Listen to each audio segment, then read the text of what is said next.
A manera de introducción, solamente quiero señalar que no solamente tiene un lugar destacado en la agenda de La Habana esto de las transformaciones institucionales para la paz, es parte del punto 3, que se llama el fin del conflicto, sino que también en el día de hoy se ha anunciado desde Caracas el próximo inicio de la mesa de conversaciones con el Ejército de Liberación Nacional, que tiene una agenda también de 6 puntos, y sus puntos sustantivos neurálgicos tienen que ver precisamente con las transformaciones democráticas para la paz y con las transformaciones socioeconómicas para la paz.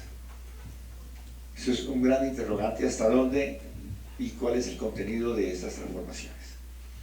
En el texto del acuerdo de agenda suscrito por el gobierno y las FARC, si ustedes leen el numeral correspondiente, dice: el gobierno colombiano promoverá transformaciones institucionales para la construcción de la paz y para la implementación de los acuerdos. Es decir, que se ubica allí como un compromiso del gobierno, pero está por ver cómo se lee eso en la mesa.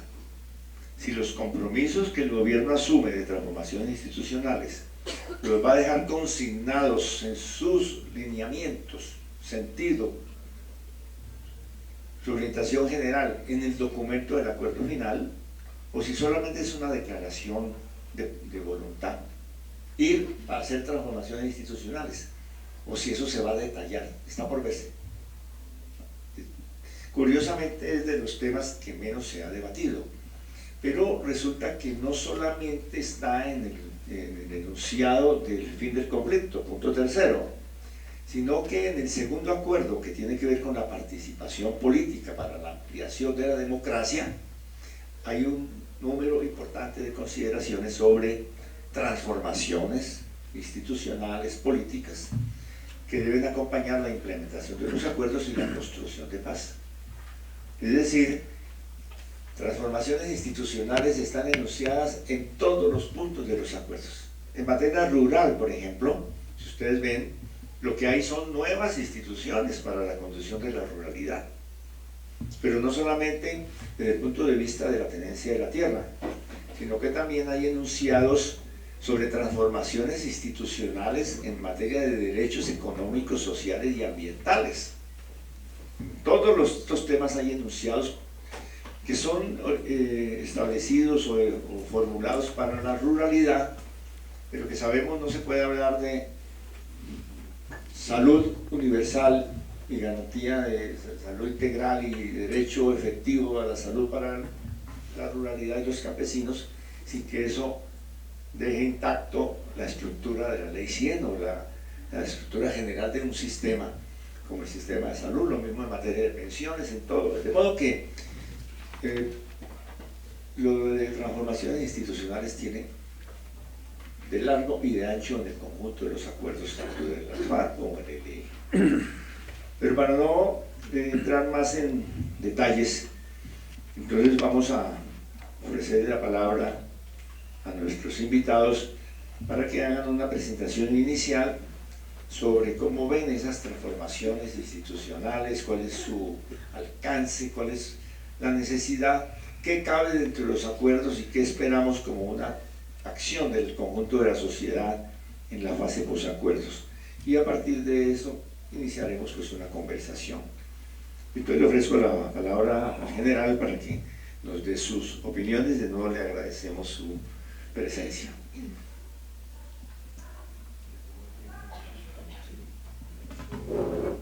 Gracias, doctor Camilo. Buenas tardes para todos.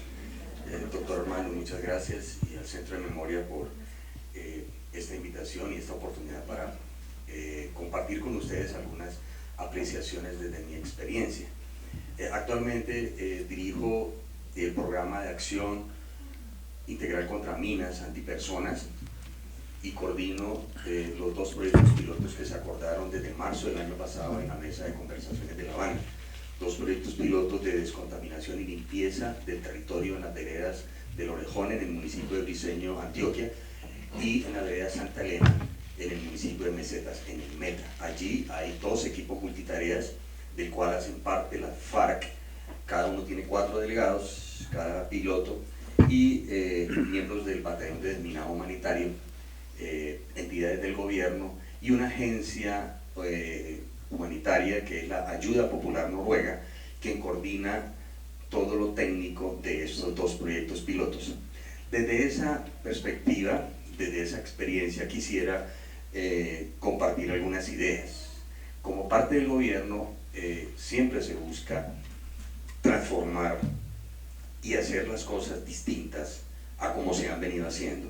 Y es una necesidad frente a la implementación que se deben hacer a los acuerdos una vez lleguemos a la firma final con la FARC y con el ELN. Y si uno mira el territorio, para lograr una institucionalidad que sea capaz de transformar, pues lo primero que hay que observar es la realidad que hay en ese territorio. La realidad es muy grande, y la realidad se sale quizás de los imaginarios de cualquier funcionario que llega de Bogotá al territorio. Lo primero que ocurre cuando un funcionario como yo llegamos al territorio, se nos ponen rojos los cachetes, vamos en camisas de manga larga y los campesinos nos llaman doctor. Los campesinos llaman doctores a los funcionarios del gobierno porque ven en el doctor la capacidad de solucionar sus problemas. Y un desafío enorme que tiene nuestro gobierno es lograr esa arquitectura institucional que sea capaz de movilizar y resolver el cómo transformar el territorio, cómo hacer las cosas distintas. Y aquí habría un universo de cosas que tendríamos que ver, desde los factores sociológicos del territorio, desde las raíces políticas y cacicazgos que existen en las regiones donde solamente ha habido el conflicto y donde el conflicto ha sido la excusa mayor para no hacer desarrollo. Nosotros mapeamos todo el país y lo clasificamos en zonas rojas, en zonas naranjas y en zonas verdes. Y en las zonas rojas imposible hacer carreteras porque allí está el ejército y está confrontando a la guerrilla. En las zonas rojas no se pueden hacer proyectos de desarrollo social. Un acuerdo definitivo con las guerrillas nos va a permitir bajar esa talanquera que era la variable de seguridad que señalaba el norte de dónde hacer desarrollo. Y ahora lo que se tiene que hacer con la institucionalidad es empoderar a los alcaldes para que sean los alcaldes los que lideren los procesos y que no sean los militares como ocurría en el caso en el cual yo estuve en los Montes de María siendo comandante, que la única autoridad o representación del Estado que había en el territorio eran los militares. Y como militar yo miraba hacia atrás y veía otro soldado y un poquito más atrás otro soldado y me empinaba y veía soldados y nunca había un alcalde. El alcalde no iba. Entonces lo que tienen que hacer ahora los militares es darle la oportunidad a esa institucionalidad civil que tome el control del territorio y que sea la institucionalidad civil la que desarrolle las estrategias y las políticas públicas para que ellos sean los representantes del gobierno civil y las comunidades lo vean como sus líderes. Porque los que han visto en los territorios realmente es a los generales, a los coroneles, y es el momento en que los militares se desmarquen y permitan que la política pública sea liderada por la civilidad.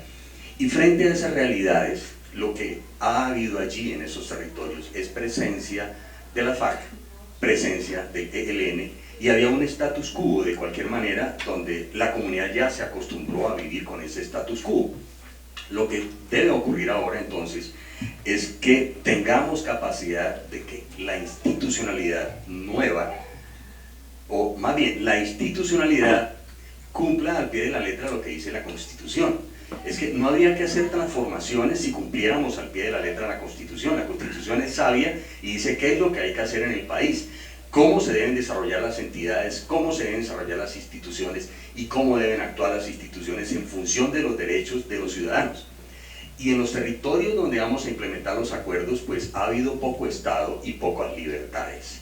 Allí no ha habido Estado.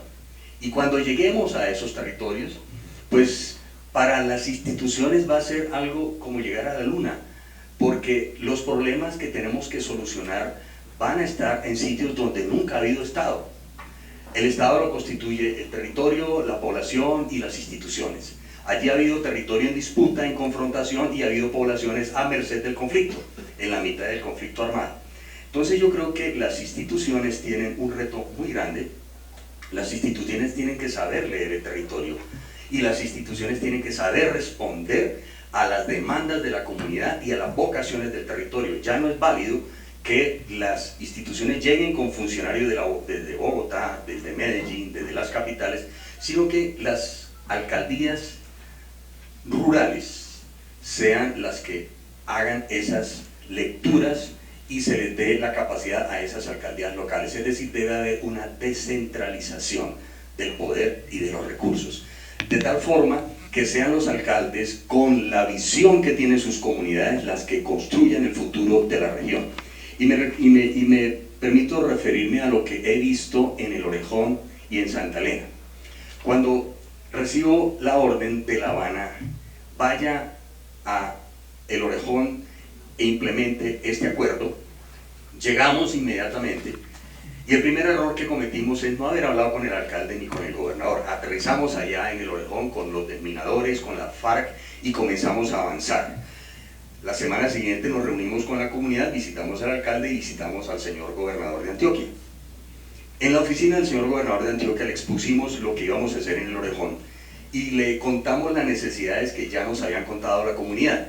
Necesitamos una nueva escuela, necesitamos telemedicinas, necesitamos cambiar la coca y sembrar café, necesitamos electrificación, necesitamos un puente para poder acceder y ampliar la trocha que nosotros mismos construimos, y necesitamos justicia y necesitamos garantías para que las bandas criminales no disputen el territorio que ha dejado libre la FARC y no tome los cultivos ilícitos. Eso eran a grosso modo los problemas que encontramos en El Orejón.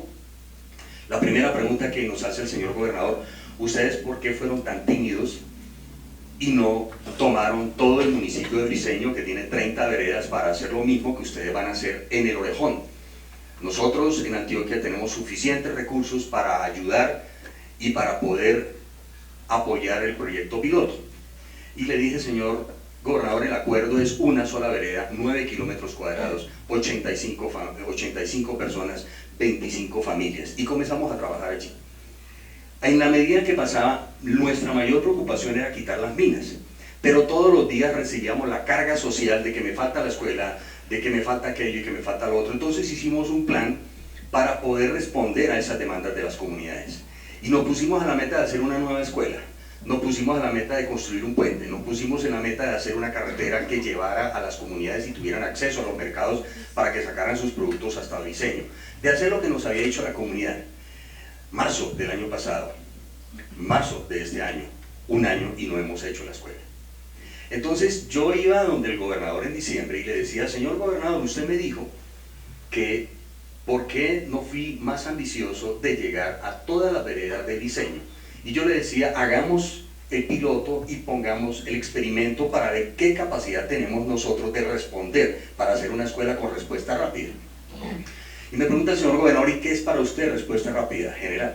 Le digo: respuesta rápida es que mire la escuela, le mostré las fotos, la escuela está rota, la escuela se puede caer, se le puede caer a los niños. Respuesta rápida para mí es: hoy entro con un bulldozer, tumbo la escuela, mañana entro con 4 volquetas, subo los escombros a la volqueta, saco los escombros y al tercer día empiezo a hacer la placa huella de la escuela, la levanto en 3 meses y al 4.º mes doy clases con profesores, tengo una biblioteca, tengo el agua potable, tengo los baños. Eso es respuesta rápida, y así tiene que actuar el gobierno en la implementación de los acuerdos.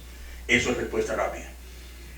Y estamos enfrascados entonces en la lógica de la administración pública, en la lógica que hemos venido haciendo durante todo el tiempo para hacer obras en nuestro país, y ante la implementación no vale esa lógica.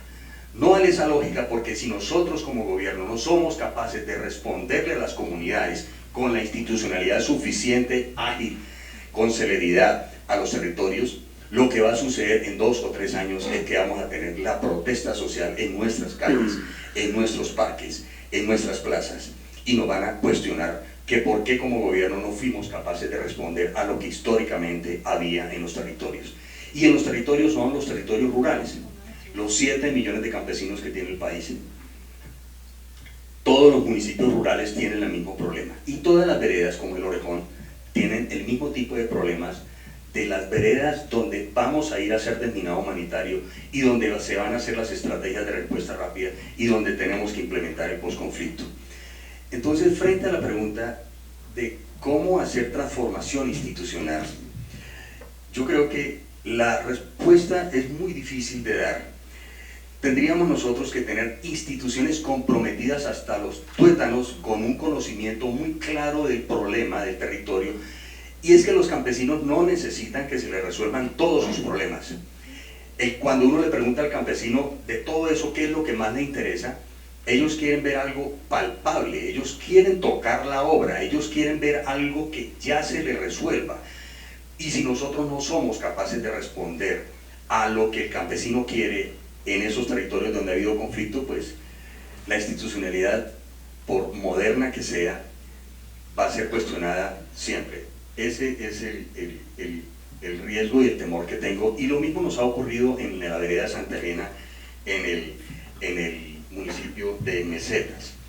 Ahora, pues ante la posibilidad de un acuerdo final con las guerrillas de la FARC, hemos focalizado 20 municipios con estrategias de respuesta rápida, 20 municipios donde no hay ELN y no hay BACRIM, solamente hay FARC, municipios como Vista Hermosa, municipios como La Julia, municipios como Mesetas, como La Macarena, municipios como Ataco, municipios como Ituango, como Tarazá, como Puerto Asís, como San Miguel en el Putumayo, en sitios donde realmente ha habido conflictividad reciente. Entonces la institucionalidad tiene que entender esa conflictividad, entender la historia del conflicto, comprender la vocación del territorio y entender y atender, ser capaz de atender la demanda del territorio. Institucionalidad existe en Colombia.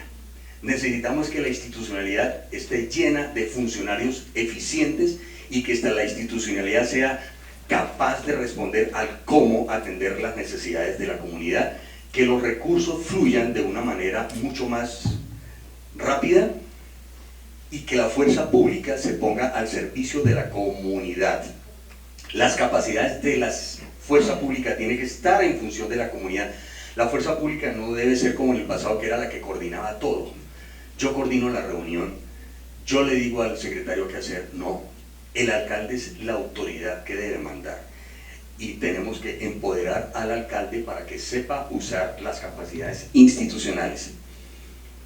Cada entidad generalmente lleva su agenda, cada entidad generalmente desea mantener el liderazgo, y eso lo observo yo ahora desde la civilidad, que cuando me envían a coordinar una estrategia, la estrategia de defensa, de seguridad todavía prevalece.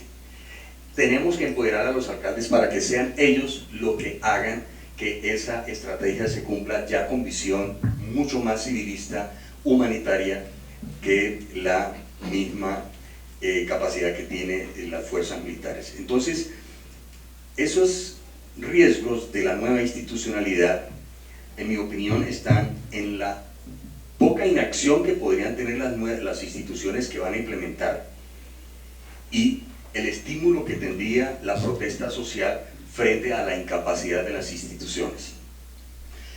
Estos son los temas que quería poner a consideración de ustedes. Yo creo que el país necesita una comprensión más del problema en los territorios. Colombia es un país más rural de lo que parece. El 45% de sus municipios tienen relaciones propias de la ruralidad. Cualquiera de ustedes puede llegar a un municipio como Puerto Asís. Puerto Asís es rural, no podemos calificarlo como un municipio urbano, porque usted pasa del cementerio y las veredas ya tienen necesidades, porque ha habido una ocupación desordenada del territorio, porque no hubo presencia institucional, porque los campesinos soñaron ampliar su frontera agrícola e ir a buscar nuevos rumbos.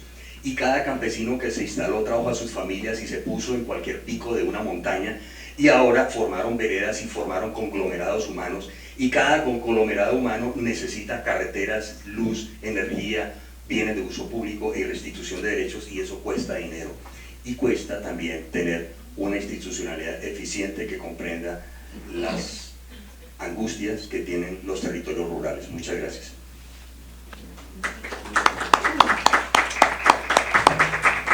Muchas Muchas gracias, general. Yo creo que ha sido muy precisa la presentación, abordando este tema de la nueva institucionalidad en la aplicación de acuerdos en el territorio, y ilustrándolo con un caso que yo creo que tiene mucha trascendencia y una vigencia muy grande, que es el trabajo de desminado, que ha identificado, me decía ahora el general, 199 municipios prioritarios donde tendría que desarrollarse esta acción, 10 veredas en promedio en cada municipio, y tenemos ahí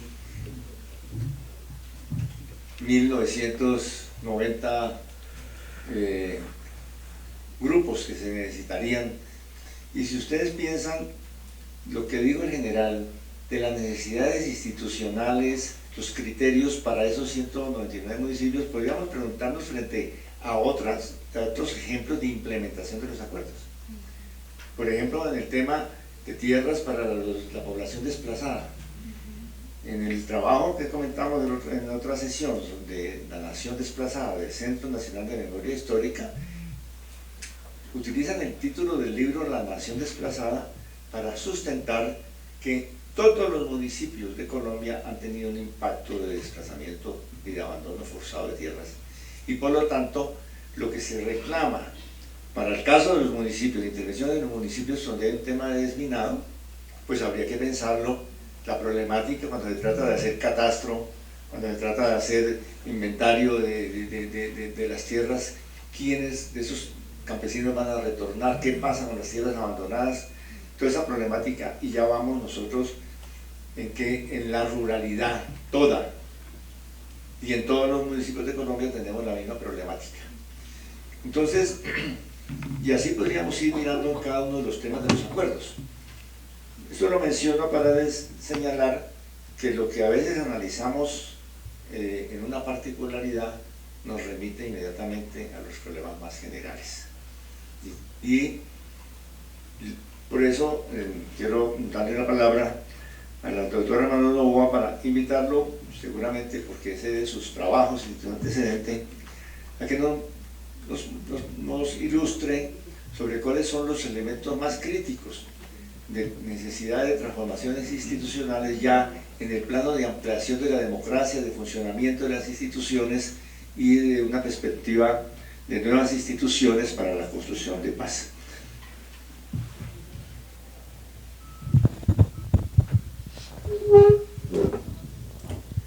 Bueno, gracias, buenas tardes a todos ustedes. Agradecer por supuesto la invitación del Centro de Memoria, Paz y Reconciliación de Bogotá, Camilo González. Un honor compartir este conversatorio con el general y por supuesto la oportunidad de intercambiar opiniones con todos los presentes.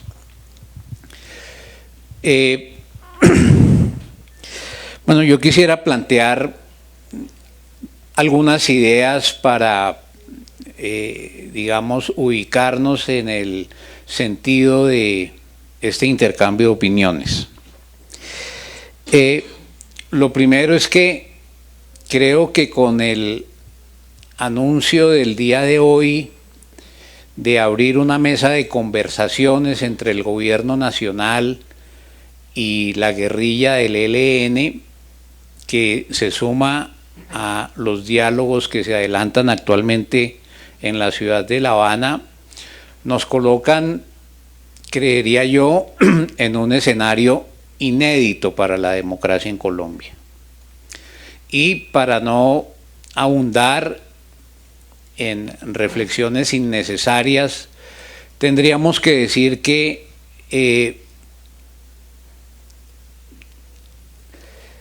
nos corresponde tener un sentido histórico de nuestra existencia, porque esto no es de todos los días, ni de todos los años, sino que estamos abocados a la posibilidad de que Colombia o en nuestro país se produzca un inmenso salto adelante si se soluciona el conflicto interno armado que por décadas han impedido un ejercicio pleno de la democracia política y social. Y precisamente por eso me parece importante mencionar algunas ideas que me parecen útiles para explicar en qué momento estamos. La primera idea que yo quiero señalar es que en nuestro país hemos tenido una historia recurrente de lo que hemos llamado los abogados, un constitucionalismo democrático, en estos últimos 25 años muy admirado en otras latitudes por los grandes avances que se consignan en doctrinas sobre lo que debe ser el ejercicio del poder político, especialmente plasmados en decisiones de nuestra Corte Constitucional y también en unas prácticas sociales que muchas veces los medios de comunicación no registran de manera adecuada. Pero esos avances que hemos tenido en ese plano se contrastan con la persistencia de guerras civiles, de autoritarismos y de un conflicto interno armado que ya va a cumplir cerca de 60 años sin que nuestra sociedad lo haya podido cerrar y solucionar en forma adecuada. Y en ese contexto, entonces, debemos decir que las constituciones, lo dice Hernando Valencia Villa, ya en un texto que cumple varios lustros, las constituciones han sido utilizadas como mecanismos para alcanzar la paz o también para abrir nuevos periodos de guerra. Lo histórico de esta circunstancia que estamos viviendo hoy en Colombia es que podríamos lograr, si la sociedad colombiana se empeña en eso, en cerrar un ciclo histórico de violencia política y dar lugar a un momento en donde las instituciones puedan operar de manera plena para todo el conjunto de la población en nuestro país. Menciono este primer aspecto porque los procesos de paz son procesos o son momentos de reformismo institucional, de cambios en las instituciones. Y una mirada muy rápida a nuestra historia nos puede reafirmar que si miráramos lo que ocurrió a lo largo del siglo XX, hemos tenido por lo menos 3 momentos de conflictos internos muy fuertes, de solución por la vía política de los mismos y de momentos de reformismo institucional por la vía de pactos constitucionales. El primero de ellos, la guerra de los 1000 días, que condujo al acto legislativo de 1910, que estableció límites al ejercicio del poder presidencial y que, para quienes les guste este tipo de episodios, se concretó, por ejemplo, en la posibilidad de que cualquier ciudadano en nuestro país pueda o pudiera desde ese momento demandar una norma que consideraba inconstitucional. Eso fue en su momento una gran revolución a la que incluso un tratadista muy reputado, el profesor, el jurista vienés Hans Kelsen, menciona en sus opúsculos de derecho público. Un segundo momento que hemos tenido es el pacto del Frente Nacional. No voy a hablar mucho de eso porque creo que en los varios textos que ha publicado Camilo en la página del Centro de la Memoria Histórica nos indica qué pasó allí con las reformas que se hicieron, pero tal vez valga la pena mencionar que de ese acuerdo del Frente Nacional salió una reforma política muy importante para el país, que fue muy criticada en su momento por algunos sectores, pero que logró aclimatar la paz entre los partidos políticos que en ese momento se encontraban en una situación de conflagración armada muy fuerte. Y por esa vía entonces se estableció temas como por ejemplo la alternación de liberales y conservadores en el desempeño de las actividades de la administración pública por 16 años entre el año 58 y 74, la paridad en el manejo gubernamental y administrativo del Estado en igualdad de condiciones burocráticas para los partidos. Y un tercer momento lo tuvimos con la Constitución de 1991, con la incorporación, por ejemplo, del tarjetón electoral, la circunscripción especial nacional para la elección de Senado y la incorporación de una serie de cambios institucionales que sin duda hacen parte de lo que en ese momento fue un intento de reforma política importante en Colombia. Hoy estamos recorriendo esa misma lógica histórica. Tenemos un pacto político entre grupos alzados en armas que van a desembocar, por lo menos eso es lo que indican los textos de los acuerdos parciales, en unas reformas de carácter institucional. Las reformas de carácter institucional de los acuerdos de La Habana se concretan fundamentalmente en los contenidos del punto número 2 sobre reformas políticas y electorales que han acordado el gobierno nacional y las guerrillas de las FARC.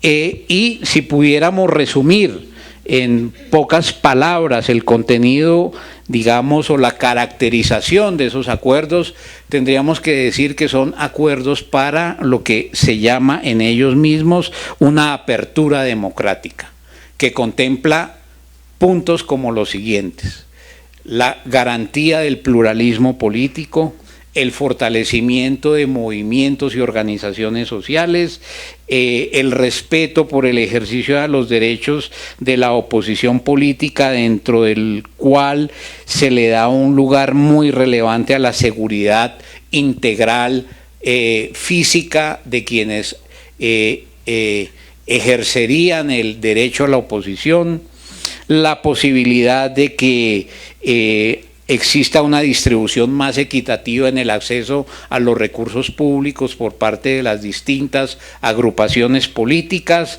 la posibilidad de que las personerías jurídicas de los nuevos movimientos no estuvieran sujetas al logro de un umbral de votación en las elecciones a Congreso de la República, la posibilidad de que se adelante una campaña masiva de cedulación, sobre todo en zonas agrarias, la transparencia en los procesos electorales a través de la incorporación de elementos de auditoría técnica al censo electoral, la creación de un Tribunal Nacional de Garantías Electorales, la reforma a la organización electoral, incluyendo al Consejo Nacional Electoral, que dicho sea de paso es muy refractario a esta posibilidad, la incorporación del voto electrónico y la creación de unas circunscripciones especiales transitorias de paz para acceder a la Cámara de Representantes.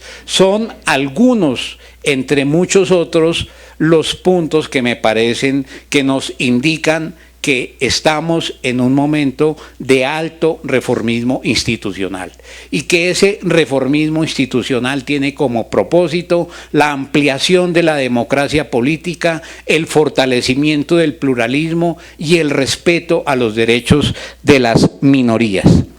Los instrumentos para lograr el desarrollo o la implementación de esos acuerdos, tal como está previsto en los acuerdos parciales, se concretan en la creación de 2 comisiones de alto nivel integrada por expertos designados por las partes, que tendrían como función o como misión entregarle al gobierno nacional 2 paquetes de propuestas, una relacionada con las garantías para el ejercicio del derecho a la oposición, que implicaría la expedición de una ley estatutaria que dé desarrollo a lo que se encuentra mencionado en el artículo 12 de nuestra Constitución sobre el Estatuto de Oposición, que 25 años después de haberse plasmado en la Constitución del 91, hoy no ha sido posible desarrollar por las resistencias que hay en el Congreso de la República sobre la materia. Y el segundo escenario es el de la creación de una comisión, así se denomina, electoral especial, que tendría que presentarle al gobierno nacional unas recomendaciones para hacer los ajustes necesarios al sistema político y electoral. El escenario que piensa el gobierno para el desarrollo de la implementación de los acuerdos se denomina la famosa Comisión Especial Legislativa, proyecto de reforma constitucional que ya fue aprobado en primera vuelta y que tendría que ser aprobado en segunda vuelta entre los meses de marzo del presente año al mes de junio próximo, con el propósito de que una vez suscrito los acuerdos de paz se llevaran a esa comisión el contenido de los aspectos que deben ser recogidos por esas comisiones especiales a efecto de que en el Congreso de la República fueran adoptados e incorporados como parte de nuestra Constitución y de nuestra legislación. Termino con un comentario sobre cuál es la visión que nosotros tenemos desde el Consejo Nacional Electoral como representante de sectores minoritarios y, digámoslo así, alternativos en relación con estos acuerdos. Lo primero que tendríamos que decir es que ese listado de reformas es un listado bastante extenso y quienes hemos tenido algún tipo de experiencia con situaciones de alto reformismo institucional, es que el primer ejercicio que habría que realizarse en relación con esto es el ejercicio de priorizar de ese conjunto de reformas cuáles son las infaltables, las que hacen parte del núcleo duro de un paquete de reformas institucionales para el pluralismo y la democracia política. Esto significa entonces identificar en un ejercicio de deliberación ciudadana qué es lo más importante de estas reformas. Hecho eso, tendríamos que decir que ninguna de las reformas que hemos mencionado podrían tener un calificativo diferente de ser reformas liberales en su sentido filosófico para la ampliación de la democracia. Y en ese orden de ideas, entonces, nosotros creemos que dentro de esa labor de priorización habría que buscar resumir en unas pocas expresiones qué es lo que sería el aspecto central de este proceso. A mi manera de ver, el aspecto central de este proceso es la necesidad, la urgencia de que haya voto libre en todo el territorio agrario de Colombia. Porque el voto libre, que es una conquista de la democracia liberal, como lo fue la reforma agraria que implicó la redistribución de la tierra a principios del siglo XX en muchos países de América Latina, en Colombia a lo largo del siglo pasado no se logró concretar. Y hoy tenemos voto libre en los centros urbanos, en Bogotá, de la 26 hacia el norte, porque de la 26 hacia el sur se compran los votos y se trastean a los electores. Pero en el resto del país no existe voto libre. No existe voto libre en muchas zonas, ni para que la gente pueda votar, ni para que la gente pueda ser elegida. Por ejemplo, grupos de mujeres del Monte de María, en las elecciones anteriores de octubre, quiso conformar grupos significativos de ciudadanos para participar en el proceso electoral de ese entonces y salieron correteadas por amenazas contra su integridad física. Entonces, esas luchas que en otros países se dieron a principios del siglo XX para que hubiera voto libre en muchas regiones. Hoy en Colombia es una labor inapasable y me parece a mí es urgente que con el reconocimiento a los derechos de la población campesina y excluida en las zonas agrarias del país se concretara en unas realidades tangibles para muchos sectores de la población. El segundo aspecto que me parece a mí que es muy importante concretar es la necesidad de que se adopten unas reformas para que tengamos en realidad un pluralismo político activo que nos permitan rescatar la idea de que un ciudadano es un voto y que el voto de un ciudadano es igual en todas partes. Hoy en Colombia eso no es una realidad. Termino diciendo que no es una realidad porque hoy tenemos una democracia que es una democracia en la cual se ha distorsionado el sentido de la voluntad popular en muchas regiones del país, y eso lo vemos con el poder del dinero, con el poder de grupos armados ilegales en los territorios, y esas reformas tendrían que ir encaminadas en esa dirección.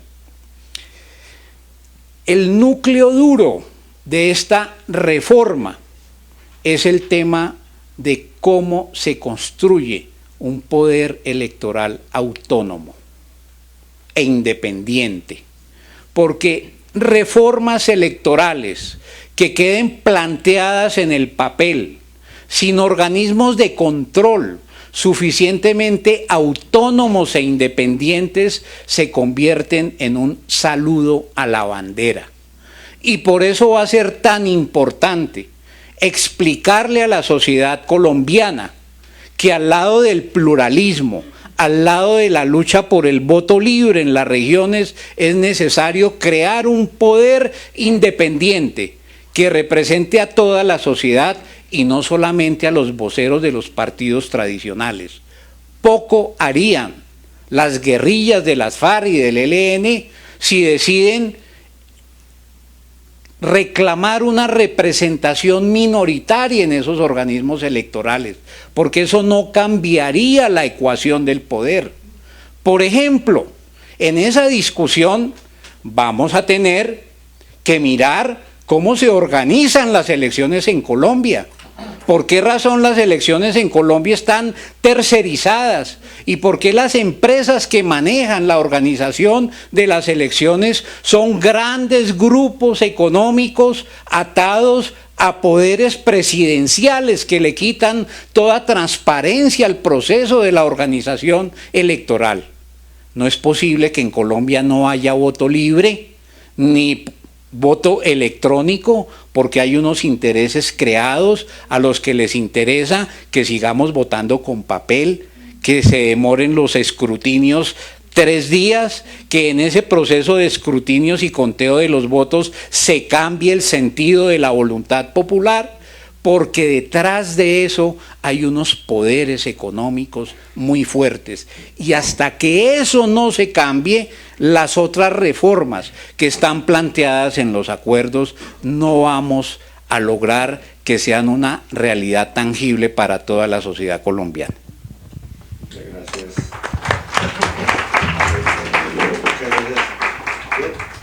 Para continuar con esta conversación, muchas gracias por la pregunta. Voy a hacer unas breves consideraciones y le voy a dar unos minutos al general para que haga un comentario al planteamiento del doctor Novoa y también del doctor Novoa para que comente lo dicho por el general. Yo lo que voy a hacer es ponerle más confusión al tema. Porque la pregunta, ¿qué reformas institucionales se necesitan para la construcción de la paz, para tener un Estado social de derecho, con una democracia más amplia, garantista? Esa pregunta nos lleva también al diagnóstico.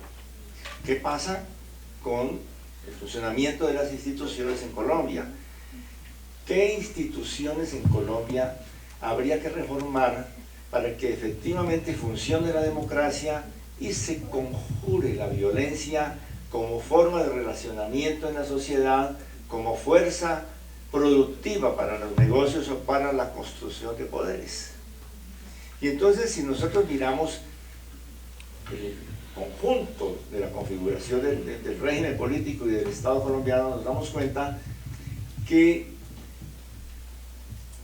la Constitución del 91, en muchos aspectos, es una Constitución de un gran avance respecto a lo que existía de Constitución del 86 y de todo el régimen del estado de sitio, o no se ha puesto en práctica suficientemente, como dice el general, no se aplica la Constitución, o han colapsado muchas de esas instituciones.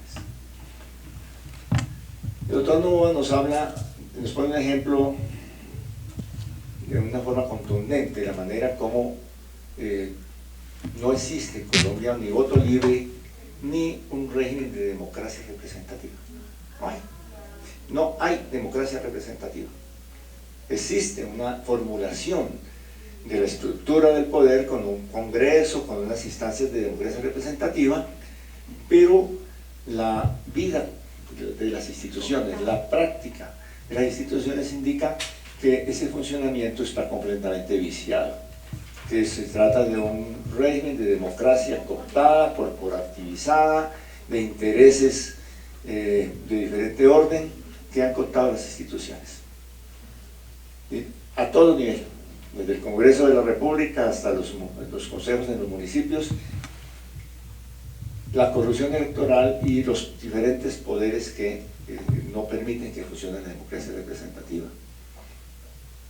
Pero la democracia participativa que anunció la Constitución del 91 no logró realmente ser un sustituto de forma democrática como se pretendió en el diseño inicial, ni tener una fuerza complementaria para darle vida a la democracia representativa.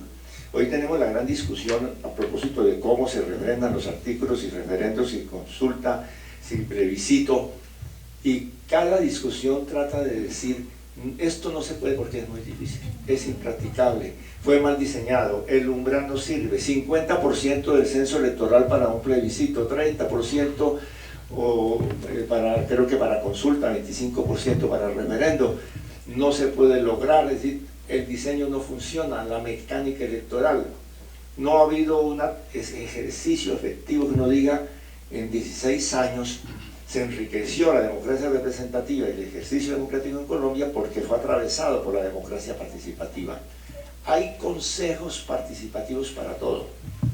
Consejos de juventud, consejos de salud, consejos de cultura, consejos de víctimas, consejos de convivencia, consejos de planeación, consejos de paz. Y en los pequeños municipios no dan abasto los líderes para ir a los consejos. Y en los grandes municipios tampoco. Y cuando dan abasto y se reúnen los consejos no funcionan para nada. Se convierte en unos escenarios de clientela popular. Es decir, la democracia no funciona. ¿Qué ha funcionado en medio del panorama tan terrible para que tengamos un balance de 7 millones de víctimas, 250.000 asesinatos políticos y toda la tragedia? El régimen del terror. En muchísimos municipios de Colombia lo que ha funcionado efectivamente es la arbitrariedad de los gamonales, de los clientelistas, de las mafias, de los parapolíticos, de los poderes armados que se imponen, de todas las formas de militarización de la vida política, legales o ilegales. Entonces eso es lo que hay que reconocer para ver qué hay que transformar. Y podríamos decir que en esa crisis institucional pues hay otras evidencias de lo que está pasando con la justicia. Las cortes, el desprestigio de las cortes, el intento de la ley de la reforma de equilibrio de poderes para que las cortes no se coopten, no hagan el amiguismo, los favores, el carrusel de favores, que sale el esposo, entra la esposa, después la prima, el primo, y los que quedan sin puesto lo nombran en la Procuraduría. Y hablando de la Procuraduría, ¿quién procura? El procurador. Y hay una discusión sobre hasta dónde van los límites, los poderes de la Procuraduría. Entonces, si uno revisa poder por poder, y ahí yo solamente he hablado del Congreso, del poder legislativo, solamente he hablado de la justicia, de los organismos de control, ¿no? Y podríamos hablar de otros poderes de los medios de comunicación. Y lo que se ha planteado y es posible de cómo lograr que los medios de comunicación no sean controlados por los oligopolios económicos que además controlan todo en cadena. Controlan televisión, radio, prensa y hasta internet ahora. Entonces, esos son temas que yo creo que tenemos que colocar no para los acuerdos, no para lo que deba pactarse en La Habana o que deba pactarse en Caracas o en Quito. No, allá que pacten rápido lo que puedan. Pero para la paz, para construir un país en paz, estable, para esta generación, para los que estamos vivos, nuestros hijos, nuestros nietos y bisnietos, a mí me toca hablar ya de bisnietos, ¿no? Se necesitan transformaciones muy importantes. Ese reformismo institucional de que aquí nos ha hablado el doctor Novoa tiene que llegar muy lejos. ¿Qué se puede hacer de eso? ¿Cuándo? ¿Con qué fuerzas? Y yo mencionaría, hay muchos temas, muchos, que están en el tintero, pero solamente les dejo otra inquietud, y es el tema de la plata. ¿Con qué plata y de dónde sale la plata? Ahora estamos haciendo las cuentas solo de la plata para el desminado, ¿no? Si cada una de esas 19.000 veredas requiere 50 personas y todo un aparataje y una inversión, y multipliquen, pues en 1900. Es decir, el tema de los recursos es fundamental. ¿Con qué se va a construir? Entonces, en esto, el asunto, la pregunta es, ¿no hay plata? ¿No hay impuestos? Se está discutiendo la necesidad de una reforma tributaria estructural. Y es necesario pensar en una reforma tributaria. Hay que mirar. El asunto es que hay varias líneas. Hay unos que quieren reforma tributaria, pero para que los que tienen más paguen menos. Es la discusión que está en Estados Unidos en la campaña electoral. Es la discusión que incluso allá, lo que están haciendo entre demócratas y republicanos. ¿No? En Estados Unidos, en la ola de disminución de impuestos, esa sociedad se empobreció y los hijos hoy viven con la mitad de condiciones materiales que sus padres en promedio. Y los nietos de esa generación del estado del bienestar no tienen ninguna expectativa de mejoría por la manera como, entre otras, como se ha aplicado una redistribución del ingreso a través de los mecanismos tributarios. Entonces, ¿qué es reforma tributaria? Y en las reformas tributarias, la primera reforma tributaria que habría que hacer es que los que tienen que pagar impuestos los paguen.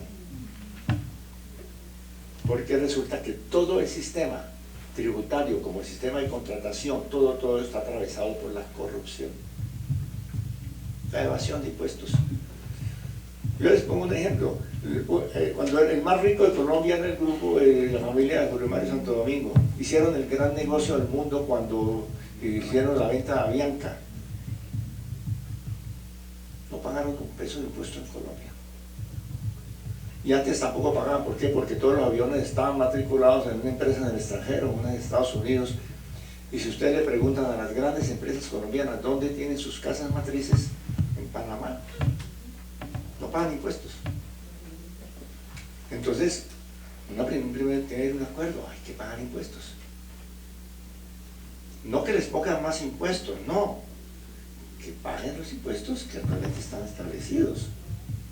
Entonces, por supuesto, hay que discutir el tema de una reforma tributaria estructural, y eso es muy importante. Hay una propuesta de una misión que nombró el gobierno y que tiene 170 páginas, tiene el informe. Es un estudio muy serio, que tiene muchas propuestas buenas, pero que al final de todas esas propuestas van a terminar simplemente poniendo un IVA mayor para los consumidores y para los que tienen los recursos. Entonces, no va a haber aplicación de los acuerdos, ni tampoco van a poner a funcionar el Tribunal de Justicia, ni todo esto en una forma adecuada, si no se tiene en cuenta también la democracia en la tributación. Es un problema bastante complejo, pero yo lo sitúo. ¿Por qué? No porque esto deba resolverse mañana o pasado mañana en los acuerdos, lo repito, sino porque debe haber una conciencia en el país de que se requiere una nueva ola de reformas, de gran calado, de gran importancia, de reformas institucionales. Lo que decía el general, y con esto termino, el general decía, es que a nivel de los municipios, a veces se pasa por encima de la propia institucionalidad. Se desconocen a los gobernadores, los alcaldes, hay que fortalecer esta institucionalidad. Entonces yo creo que es en doble sentido. Por un lado, fortalecer la institucionalidad democrática que existe, la que puso en vigencia la Constitución del 91, y en segundo lugar, hacer una nueva ola de reformas que permitan una paz consolidada. Pero yo le paso la palabra al general para que reaccione frente a esos planteamientos y a lo que señalaba el doctor Novoa, y luego el doctor Novoa nos da su comentario, breves comentarios, y luego le damos la palabra a ustedes.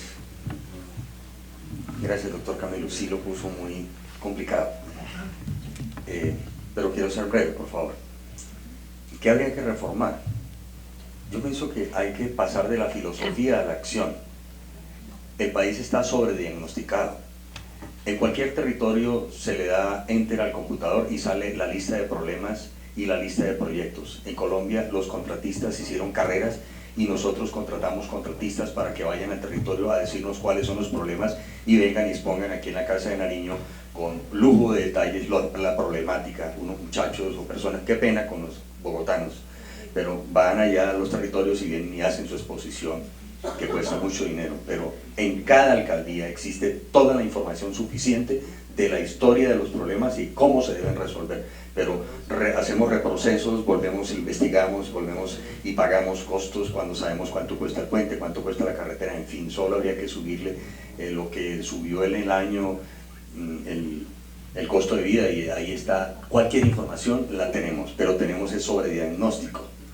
Y las ONGs crecieron en los territorios porque nosotros no fuimos capaces de resolver los problemas. Entonces vienen ONGs de Ginebra, vienen ONGs de Nueva York a resolver los problemas, a tratar a las víctimas, porque nosotros no somos capaces de tratar nuestras víctimas, y las ONGs también hicieron carrera.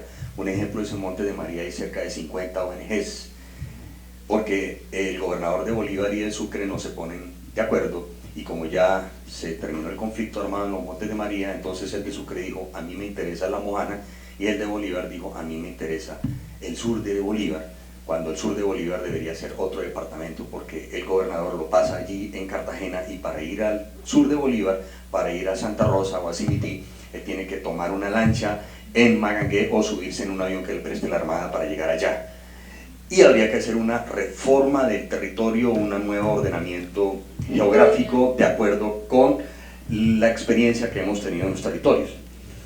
Yo pienso que nosotros tenemos suficientes instituciones y los veo trabajando muy bien en los territorios, y hay que rescatar a tantos alcaldes y tantas entidades como el SENA, como el Banco Agrario, como mucha gente que está haciendo como hormigas cosas en silencio y que están funcionando. A esas instituciones hay que darle un mayor valor y un mayor ánimo para que sigan haciendo bien su trabajo. Y yo creo que el trabajo de las instituciones tiene que ser tan fuerte que haga que la ONU se vaya de Colombia. ¿Por qué está la ONU en Colombia? ¿Por qué tiene tantas entidades la ONU? Tiene como 5 o 6 representaciones que atienden nuestras víctimas, que atienden nuestros desplazados, que atienden el problema de minas, que atiende todo el mundo. Y los funcionarios de la ONU, ¿cuánto ganan? Ganan hasta prima de calor.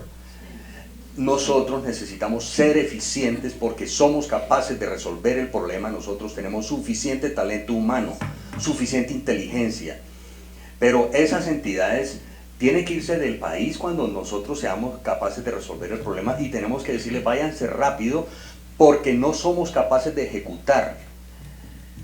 Yo era el director del programa contra cultivos ilícitos y tenía 200.000 millones de pesos para hacer erradicación voluntaria y proyectos de desarrollo alternativo.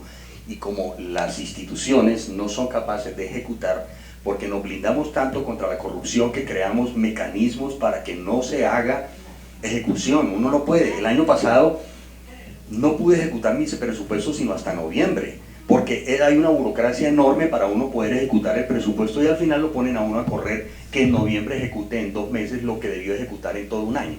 Este es el momento, cuando ya vamos comenzando el 4.º mes, que yo no he podido comprometer mi presupuesto, no lo he podido comprometer, porque hay allá una serie de reglas que a todo el mundo le tienen miedo. Si usted hace esto no se puede, y yo primero examino porque tenemos tanto miedo a la corrupción que tenemos desconfianzas. Entonces yo tenía que entregarle los 200.000 millones de pesos a las Naciones Unidas, y las Naciones Unidas los ejecutaba y cobraba un alto impuesto, y la plata daba vueltas por todo el mundo, y finalmente la plata, ¿dónde la invertíamos? Ayer escuchaba al presidente Uribe diciendo que nosotros como gobierno acabamos las familias guardabosques. No las acabamos, presidente Uribe. Lo que ocurre es que cuando él puso las familias guardabosques, puso familias guardabosques para atacar los cultivos ilícitos en sitios donde no haya coca. Entonces yo tenía familias guardabosques en San Andrés Islas, tenía familias guardabosques en la Ciénaga Grande de Santa Marta, allí no hay coca. Entonces yo lo único que dije, si usted está en San Andrés, allá no necesitamos coca, pongamos las familias guardabosques en Puerto Leguízamo, en Puerto Asís, en Tumaco, donde está la coca, en el Catatumbo. Entonces los proyectos se hacen en la medida de esas ONGs, en la medida de esos intereses. Yo creo que la ONU se tiene que ir en Colombia muy rápido, porque Colombia tiene que demostrar que tiene instituciones capaces de resolver sus problemas en la medida de nuestras capacidades. Y tiene que haber una gran reforma en la educación, y que se acabe esa cultura del facilismo. Y es que el facilismo empieza en la corrupción, y la corrupción nace en las familias nuestras, cuando los papás dan un mal ejemplo a sus hijos, por cualquier cosa. Boté la basura, me pasé un semáforo, hice cualquier cosa en el seno de mi familia, y eso aprenden los hijos, lo fácil, y todo el mundo se da por lo fácil. A pesar de que tenemos un gran capital humano, nos gusta lo fácil, y eso fácil se acaba es con una buena educación, con unos buenos sistemas de educación en los colegios, en las escuelas, y con más principios y valores que inculquemos nosotros en nuestras familias para que tengamos una buena sociedad a futuro. Es que los jóvenes son los que llevan las riendas del futuro del país, pero si no lo formamos en nuestras escuelas y nuestros colegios y en nuestros hogares como buenos ciudadanos, va a ser muy difícil recomponer el árbol cuando ya esté grande. Y el voto libre, yo estoy muy de acuerdo, doctor Nova, con el voto libre, y yo quizás políticamente no es correcto y no lo entiendo como usted lo explica, pero el voto libre yo lo vería, por ejemplo, San Onofre. Es un lugar que estuvo asignado por las autodefensas y por unas familias, y la gente sabe que las familias le hicieron daño, que fueron sus alcaldes y sus gobernadores, pero la gente vuelve y se lanza en esas familias y las escogen, porque las familias esperan que les den el ventilador, el bulto de cemento, el sancocho, y ellas esperan siempre que les regalen algo. Entonces hay que crear, usted lo decía, ese espíritu del valor ciudadano por el voto, y acabar con esas familias caciques que lo único que le han hecho daño es a las regiones, y para que los ciudadanos hayan unos nuevos liderazgos, y esos nuevos liderazgos asuman el control político de sus regiones, y que desde la educación en esos departamentos se puedan construir esos liderazgos que van a forjar el futuro de las regiones.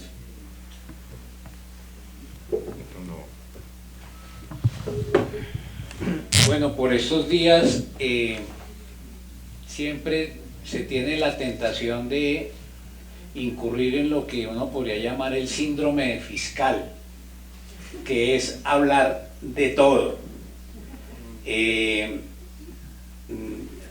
sin lograr concretar mucho las buenas promesas que se hacen.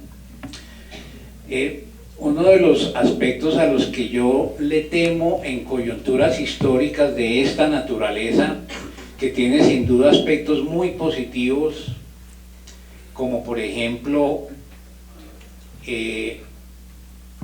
la creación de auditorios para soñar en conjunto cómo sería un país sin violencia política, es que en algunas ocasiones el nivel de expectativas que se crea es desproporcionado en relación a las capacidades reales de concretar los cambios. Y por eso yo llamo la atención sobre la necesidad de priorizar las esperanzas. Una de las dificultades que nos hemos encontrado nosotros en el Consejo Electoral es que lo que podríamos llamar los movimientos sociales y los sectores alternativos desconocen nuestro régimen electoral. Saben dónde están los males, pero no sabemos cómo combatirlos en lo concreto, ni qué medidas adoptar para superar esas situaciones. Y en una democracia que se está, digamos, recreando en el escenario del posconflicto o del posacuerdo, la necesidad del voto libre es tal vez uno de los aspectos centrales de los cambios, del momento de cambio. Porque, ya lo dijo el general, sin voto libre y transparencia en los procesos electorales de la democracia representativa, los recursos en las regiones se van a perder en una gran proporción por la existencia de la corrupción política. Y si simultáneamente no atacamos eso, van a fluir una cantidad gigantesca de recursos que van a crear muchas expectativas en las comunidades, pero que no van a impactar cambios en las realidades cotidianas, porque la mediación clientelista y de la corrupción política lo van a impedir. Y por eso, si no se piensa el tema electoral en clave de paz y de optimización de los recursos públicos, podemos derivar en una situación de grandes frustraciones, ojalá que no ocurran en muchos territorios de Colombia. Y por eso es tan importante pensar cuáles son los cambios determinantes, decisivos, inaplazables en el sistema electoral. La dificultad que nosotros hemos tenido es que los sectores, digamos, con expectativas de cambio histórico, todo lo volvemos una discusión de categorías económicas, del poder del gran capital, de la influencia de las transnacionales en la economía del país, de la inequidad en la distribución del ingreso, lo cual es totalmente cierto. Pero un paso decisivo para empezar a modificar en algo esa realidad pasa por depurar la democracia electoral. Y a mi manera de ver, eso implica convocar a la sociedad para que la sociedad radicalice un discurso de mejorar la representación política en los territorios.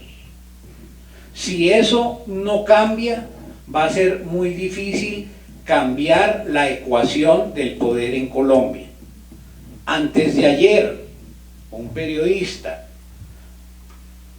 que no tiene nada que ver con el tema de la política, nuestro amigo Sergio Ocampo Madrid Camilo, Buenísimo, yo lo leí. nos llamó la atención sobre cómo debe construirse una paz duradera en Colombia, y nos recordaba cómo va a ser muy difícil que la alcancemos si seguimos teniendo realidades como, por ejemplo, lo voy a decir porque estamos entre amigos y ojalá no filtre esto las redes sociales, pero se refirió en concreto al señor ministro de Hacienda y hace una reconstrucción del árbol genealógico del poder político de la familia del señor ministro de Hacienda, que hoy está en el escándalo de Reficar, que hace algunos años estuvo en otros escándalos similares de inversiones públicas del Estado, cuyo hermano tiene contratos multimillonarios con la Policía Nacional, cuyo padre fue presidente vitalicio de la Federación Nacional de Cafeteros, cuya hermana es una profesional de ser representante en embajadas de Colombia, primero en Tokio, ahora en México y mañana en cualquier lugar del mundo, y cómo opera la representación electoral en esto. Porque es que nos van a cambiar en el papel la posibilidad de bajar el umbral, de darle garantías a la oposición, de incrementar los recursos para los partidos minoritarios, pero el poder real del Estado se mantiene en unas pocas familias. Y entonces tenemos aquí una realidad de una especie de monarquía electiva. A través de las elecciones nos convocamos cada 4 años para elegir a los mismos sin ninguna rotación en las élites de poder. ¿Qué reformas institucionales son necesarias para modificar esa realidad? Porque parece que esa realidad de las castas familiares enquistadas en el poder del Estado tienen una gran capacidad de supervivencia y de mimetizarse a los cambios. Voy a hablar de otra familia muy importante en Colombia, la familia de los Galán. Tenemos 2 hermanos senadores de la República por 2 partidos diferentes, con un primo que fue director de la Unidad Nacional de Protección, entidad con muchas dificultades de transparencia para explicar la inversión de enormes recursos públicos que no le rinde cuentas a nadie. Y mientras nosotros hacemos discusiones conceptuales de esto, pues ellos no sueltan el poder de la nómina, de los contratos, de los escoltas, de los vehículos del Estado a su servicio particular. Y por eso nosotros queremos resumir la idea de que superar esa situación implica darle al voto un poder real, para que el Estado tenga la nobleza de la representación de la ciudadanía y no sea una realidad en manos de unas muy pocas familias. Yo no he encontrado ningún libro que me explique cómo se combate el nepotismo desde el punto de vista de reformas legales, pero esa es una responsabilidad inaplazable. ¿Cómo hacemos en esta reforma electoral para ponerle límites al nepotismo en el poder presidencial? Porque un expresidente liberal tiene a su hijo en el Departamento Nacional de Planeación y lo está preparando para ser candidato en el 2022 y si nos descuidamos en el 2018. Y las familias presidenciales encuentran que ocupar cargos públicos de primer nivel no es un privilegio que tienen, sino un derecho natural que deriva de sus apellidos. Tenemos en eso una sociedad premoderna que se combina con la inexistencia del voto libre en los territorios.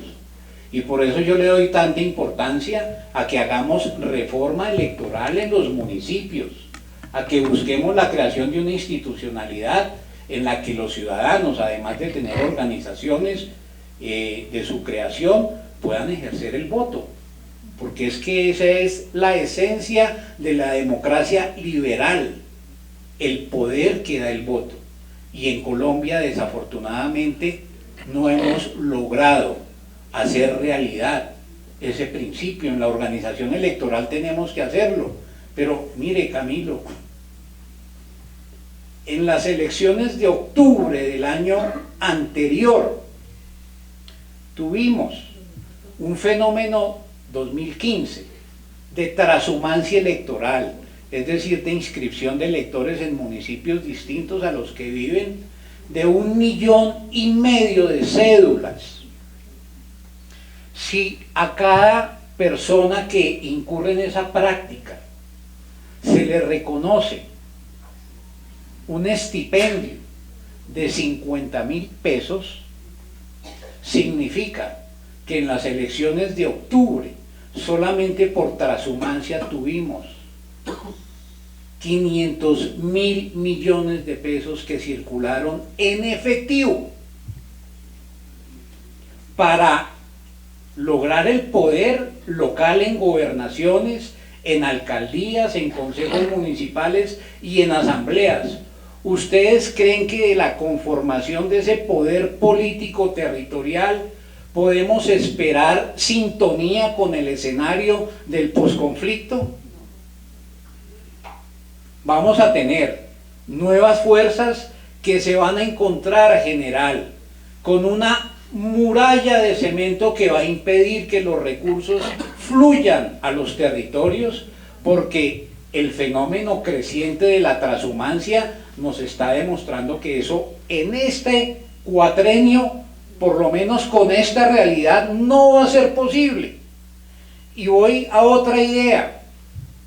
Yo creo que si esa comisión legislativa que se ha creado para aprobar las reformas institucionales, entre otras, la reforma electoral, no le da trámite a los acuerdos, tendríamos que pensar en otros escenarios de convocatoria al pueblo para hacer una reforma electoral en los territorios, para poder limpiar la política del clientelismo y la corrupción en los territorios, porque sin eso no hay transición hacia la paz, ni menos posconflicto, ni menos posibilidad de que el gasto público social beneficie a quienes han sido afectados de la violencia.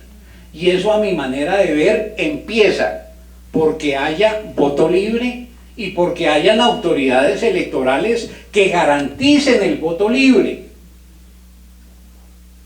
Eso, por supuesto, al lado de otros temas tal vez más estructurales, pero si no nos ocupamos en serio de esa minucia, va a ser muy difícil que logremos concretar este listado de buenas ideas que están planteados en los acuerdos que resultan de la firma de los pactos de La Habana. Gracias. Muchas gracias, doctor Armando. Bueno, para darle la palabra a algunos de ustedes, solamente a manera de comentario, de por dónde desencadenar la madeja. Yo solamente me suscita la siguiente idea escuchando la tan lúcida presentación que nos hace el doctor Novoa. El meollo de la perspectiva posacuerdos y de construcción de paz, podríamos decir de una forma más general, como meollo de un funcionamiento democrático, está en la posibilidad de la alternancia política. Si un régimen político, una estructura electoral, un sistema de partidos, un control de la corrupción, un ataque al clientelismo, todo eso combinado da por resultado la oportunidad, la posibilidad de alternancia, y que en el juego democrático sea posible que otras formaciones políticas distintas a las más tradicionales, a las de las familias del poder, a las que son beneficiadas por los grandes poderes económicos, puedan llegar al poder, que haya alternancia, y a su vez que sean sustituidos, pero que existan unas reglas tales institucionales que eso pueda operar. Eso le da credibilidad a la democracia y le da estabilidad a la paz, porque hay reglas de juego. El que gobierna mal se cae, pero hay posibilidad de aspirar a gobernar. Entonces, eso significa que, por supuesto, estamos diciendo el tema político y el tema del sistema electoral, el régimen de partidos, todo este conjunto es el que da la clave de la dinámica posible para la institucionalidad de la paz. Yo solamente le agrego, lo que estoy diciendo es planteándole un complemento y una pregunta a la línea de análisis del doctor Novoa, y es voto libre dentro de un sistema que permita la alternancia. Y eso incluye, por lo tanto, lo del estatuto de la oposición, lo del régimen de partidos, el sistema anticorrupción, el tema anticlientelista que ha sido mencionado aquí, es decir, un conjunto que haga posible esa alternancia.